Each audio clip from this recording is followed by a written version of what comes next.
তার জন্য জান্নাতের 8টি দরজা খুলে দেন। সে যে কোনো দরজা দিয়ে প্রবেশ করবে বিচারের মাঠে। তাহলে রাসূল সাল্লাল্লাহু আলাইহি ওয়াসাল্লামের এই সুন্নাত আপনার অজুতে, এটা আপনি মুখে দোয়া বলে দিলেন, অজুর শেষে 3 বার সূরা কদর পড়লেন।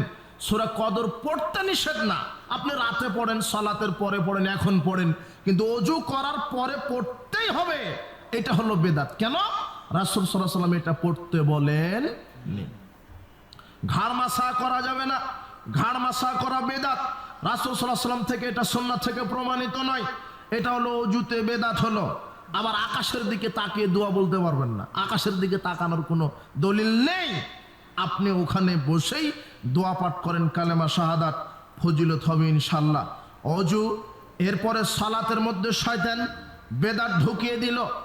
সালাতের ভিতরে, সালাতের বাহিরে, সালাতের পরে যে আমলই আপনি করছেন, শয়তান ওখানে হস্তক্ষেপ করেছে, শয়তানের বানানো আমল আপনার ভিতরে ডেলিভারি করেছে, আপনি বুঝতে পারেন না।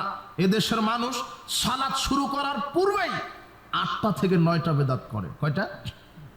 সালাত শুরুই করেনি, শুধু প্রস্তুতি নিতে 8টা থেকে 9টা বেদাত। তার এক, জায়নামাজের দোয়া তৈরি করেছে, তাও কোরআন থেকে আয়াত নিয়ে এসেছে হুজুর।